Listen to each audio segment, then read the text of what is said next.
राधे राधे दोस्तों, आज हम आपको वैशाख मास में रामदाई की कहानी सुनाने जा रहे हैं।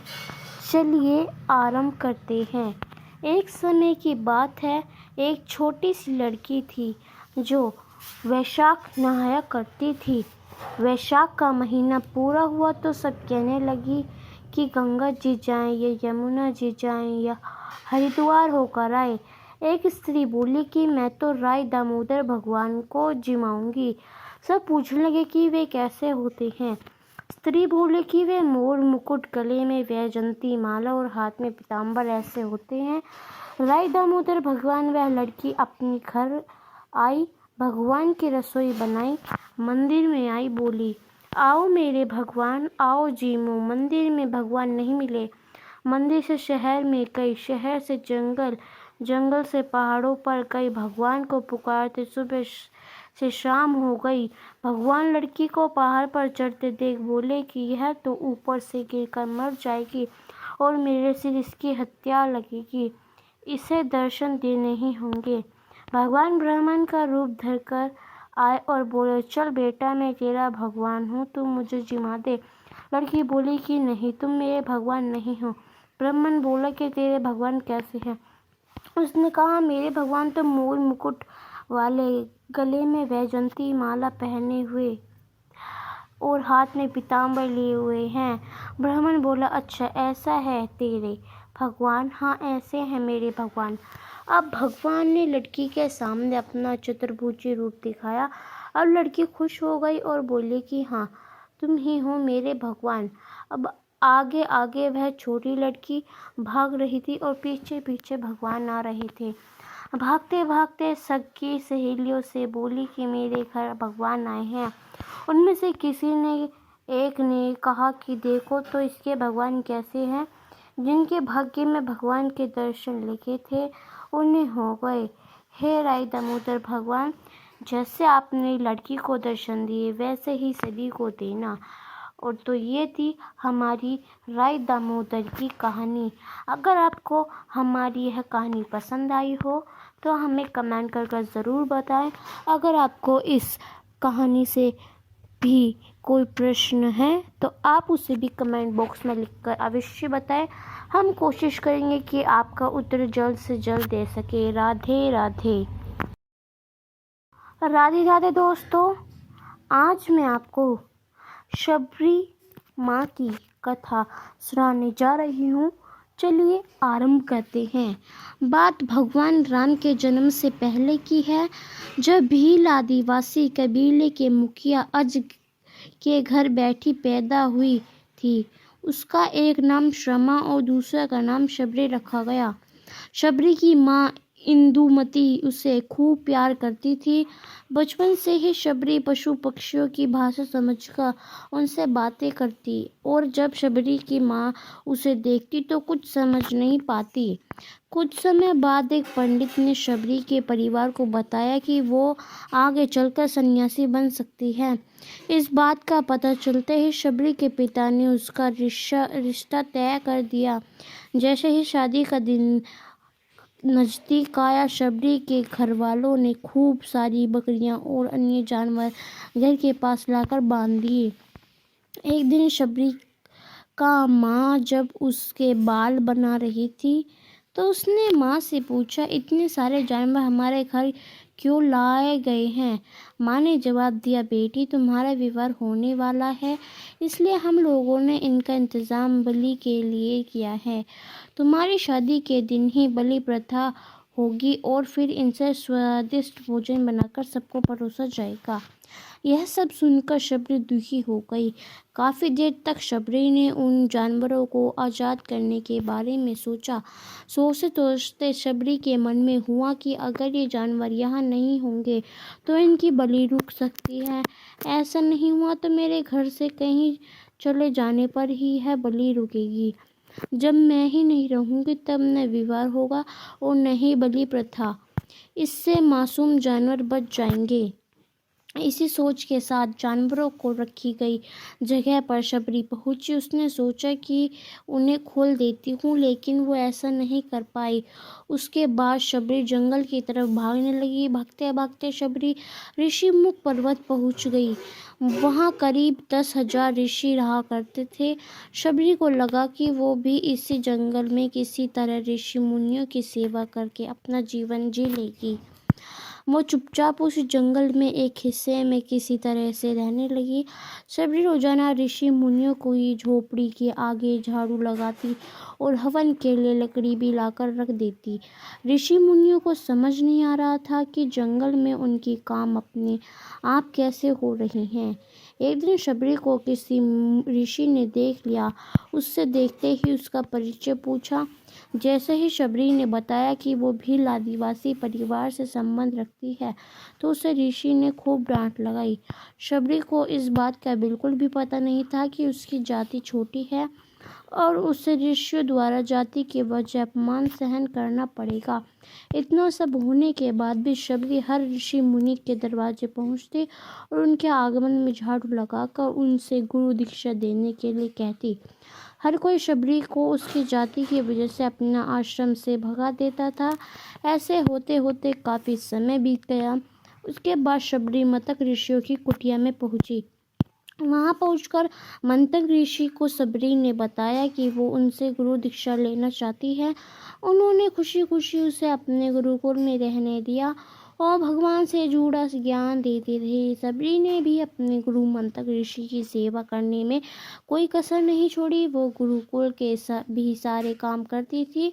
शबरी से खुश होकर मंथक ऋषि ने उसे बेटी मान लिया था। समय के साथ मतंग ऋषि का शरीर बूढ़ा हो गया। उन्होंने एक दिन शबरी को अपने पास बुलाया और कहा, बेटी, मैं अपना देह त्यागना चाहता हूँ।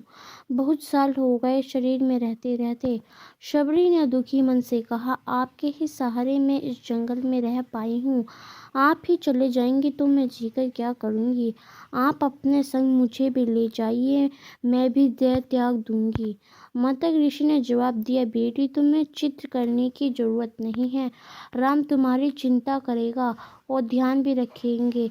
शबनी राम का नाम सुनने के बाद पूछा, वो कौन है, उन्हें मैं किस तरह से ढूंढूंगी। मंदक ऋषि ने बताया, राम कोई और नहीं भगवान है। वो तुम्हारे सारे अच्छे कर्मों का फल देंगे। तुम्हें उन्हें ढूंढने की कोई ज़रूरत नहीं है। वो एक दिन खुद तुम्हें खोजते हुए इस कुटिया में आएंगे और तुम्हें उनके हाथों ही मोक्ष मिलेगा। तब तक तुम इसी आश्रम में रहो। इतना ही कहते ही ऋषि ने अपना शरीर त्याग दिया। शबरी के मन में मतंग ऋषि के जाने के बाद से एक ही बात थी कि भगवान राम स्वयं उससे मिलने आएंगे। रोज भगवान राम से मिलने के लिए बाग से अच्छे फूल लाकर पूरा आश्रम सजाती और भगवान के लिए बेर तोड़कर लाती। भगवान के लिए बेर चुनते हुए शबरी ने उन्हें चख लेती थी ताकि भगवान को वो सिर्फ मीठा ही बेर दे। रोजाना शबरी इस तरह भगवान के दर्शन की आस में फूल और बेर इकट्ठा करती रहती। इस तरह इंतजार में कई साल बीत गए। शबरी का शरीर एकदम वृद्ध हो गया। एक दिन आश्रम के पास के ही तालाब में शबरी पानी पीने के लिए गई। तभी पास के ही एक ऋषि ने उसे अछूत कहते हुए वहां से भगाने के लिए कहा और एक पत्थर मार दिया। वो पत्थर जब शबरी को लगा तो उसे चोट लगी और खून बहने लगा। जब खून बहा तब राम आए। राम को उस पर दया आई और राम के उसको दर्शन हो गए और उसने अपना शरीर त्याग दिया। तो यह थी हमारी वैशाख मास में कहानी। अगर आपको हमारी कहानी पसंद आई हो तो हमें कमेंट करके ज़रूर बताएं। राधे राधे दोस्तों, आइए शुरू करते हैं धरती माता की कहानी। एक माँ थी, उसके एक बेटा और एक बेटी, दोनों छोटे छोटे थे। माँ गरीब थी, यह मजदूरी करके अपना गुजारा चलाती थी। धीरे धीरे बच्चे बड़े होने लगे, बेटी शादी के योग्य होने लगी, माँ बूढ़ी हो गई। माँ ने बेटे से कहा, बेटा, तेरी बहन बड़ी हो गई है, अतः तुम्हारे जैसा घर वर देखकर अब उसकी शादी करना। ऐसा कहकर माँ तो कुछ दिन के बाद मर गई। भाई गांव-गांव घूमा, लेकिन बहन के योग्य कोई वर नहीं मिला। वहाँ घूम घूम कर थक गया। बैठे बैठे उसने सोचा कि मैं ही उससे शादी कर लूँ। ऐसा सोचकर वो चुंदड़ी और सामान ले आया और बहन से कहा, यह सब सामान क्यों लाए हो? भाई बोला, तेरी शादी है। मोहल्ले वाली ने बहन से कहा कि तुम्हारी शादी हो रही है। बहन, तुम्हारी शादी तुम्हारे भाई से हो रही है। बहन ने भाई से पूछा, मेरी शादी किससे करा रहे हो भाई? कुछ नहीं बोला तो बहन समझ गई कि उसने एक लोटा लिया, चुंदड़ी ली और चप्पल पहनकर जंगल की ओर रवाना हुई। गाय के ग्वालों ने पूछा, वन में क्यों जा रही हो? वह कुछ नहीं बोली। वन में जाकर धरती माता को पुकारने लगी और बोली कि हे माँ, तू मेरी लाज बचाना, अन्य अनर्थ हो जाएगा। मैं क्या करूं? मैं अपनी गोद में ले लो, मुझे अपनी गोद में ले लो, नहीं तो यह पर मैं मर जाऊंगी। धरती ने फटकर बहन ने एक लोटा, चुंदड़ी, चप्पल एक तरफ रखी और धरती माँ की गोद में समा गई। उसी बहन किसी तरह उस तरफ उसका भाई दौड़ता हुआ वन में आया और ग्वाले से पूछा कि उसने उसकी बहन को किस तरफ जाते हुए देखा है। ग्वाले ने कहा, तेरी बहन उधर गई है। वह बहन को पुकारता हुआ दौड़ा और धरती माँ ने उसको अंदर समा लिया। थोड़ा बाल बाहर दिखाई दे रहे थे। उसने बहन के बाल मुट्ठी में पकड़े और रोने लगा और बहन, तू सत के लिए धरती की गोद में समा गई। मेरी बुद्धि भ्रष्ट हो गई थी। माँ का वचन निभाने के लिए मेरे जैसा कोई वर नहीं मिला, इसीलिए ऐसा विचार आया। पर धरती में ने सत्य के लिए बेटी को अपनी गोद में समा लिया। जो बाल बाहर थे वो दो हो गए। इसीलिए औरत की कहानी इसकी कहानी सुनती हैं और लोटा, चप्पल, चूड़ी एक बर्तन में हरी मूंग एक कुल्हड़ कुंवारी कन्या को देंगी। उसी धरती माता को सुखी रखेंगी। इस तरह से सब धरती माता की जय। इसी तरह से आप सभी को धरती माता जैसी कहानी सुननी चाहिए और पढ़नी चाहिए और धरती माता का व्रत रखना चाहिए। इस कहानी में इतना ही। जय धरती माता की। वैशाख मास में श्री गर्भ गीता। हे राजन, कृपा कर बताएं कि जीव जब गर्भ में आता है तो वह किस पूर्व कर्म के कारण आता है। हे मधुसूदन, प्राणी जन्म के पूर्व गर्भवास का नष्ट भोगता है और जन्म लेते समय भी असह्य कष्ट पाता है। इसके उपरांत वह संसार में रहकर रोग पीड़ा भोगता है। उससे बुढ़ापा आता है, प्राणी की मृत्यु भी होती है। अस्तु प्रभु जी, कृपा यह बताएं कि वह कौन सी कर्म है जो प्राणी को जन्म मरण से रहित बनाते हैं। हे अर्जुन, जन्म मरण का बंधन उन प्राणियों की नियति है जो संसार में लिप्त रहते हैं। ऐसे प्राणी संसार में अनुरक्त रहते हैं, अर्थात संसार में के नश्वर पदार्थों से ही प्रेम करते हैं। वे सांसारिक वस्तुओं की कामना करते हैं। प्राणी संसार की माया पाने की चेष्टा तो करता है, परंतु मेरी भक्ति पर ध्यान नहीं देता। इसके कारण मैं बारंबार और अनेक योनियों में जाकर जरा मरण का दुख उठाता है। हे जनार्दन, सांसारिक माया मोह से मुक्ति तो बहुत कठिन है। माया चित्त हर लेती है। मन, काम, क्रोध, लोभ, मोह और अहंकार रूपी विकार से घिरा मदमस्त हाथी है। तृष्णा रूपी शक्ति इसे प्रेरणा देती है। पंच विकारों में अहंकार प्रबल है। जो कि प्राणी को नरक में ले जाता है। हे हृषिकेश, इस मदमस्त हाथी को कैसे वश में किया जाए? मन को भक्ति में लगाने हेतु क्या उपाय उचित है? हे धनंजय, जैसे मदमस्त हाथी को वश में करने के लिए अंकुश की आवश्यकता होती है, उसी प्रकार मन को वश में करने के लिए अभ्यास द्वारा ज्ञान प्राप्त करना आवश्यक होता है। भक्ति और ज्ञान बराबर अभ्यास करते रहने पर ही प्राप्त होते हैं। हे मधुसूदन, आपकी भक्ति के लिए कोई वनखंडों में जा रमते हैं और कोई विरागी बनकर स्थान स्थान पर भ्रमण करते रहते हैं। हे प्रभु, कृपा बताएं कि आपकी भक्ति कैसे मिल सकती है। हे अर्जुन, मेरी खोज में वन वन भटकते सन्यासी अथवा स्थान स्थान पर जाने वाली वैरागी मुझे तब तक प्राप्त नहीं कर पाते जब तक उनके हृदय में मेरा निवास नहीं होता। तप अथवा वैराग्य का यह तो मेरी भक्ति पाने में बाधा डाला है। घटा धारण करने अथवा भस्म लगा वैरागी बनने मात्र से जीवन मेरी कृपा पात्र नहीं बन जाता। अहंकारी को तो मेरा दर्शन सुलभ ही नहीं होता। मैं शुद्ध हृदय वाले सत अभ्यासी ऐसे जीव को मिलता हूँ जो काम, क्रोध, मोह, ममता और अहंकार से परे हैं। हे माधव, प्राणी पंच विकार जन्य प्रवृत्ति के कारण लौकिक जीवन नष्ट कर लेता है। हे मुरारी, कृपा बताए कि वह कौन सा पाप है जिसके कारण व्यक्ति की स्त्री असमय मर जाती है? किन पापों के फलस्वरूप अल्पायु में पुत्र मर जाता है? कौन से पाप के कारण व्यक्ति विहीन हो जाता है?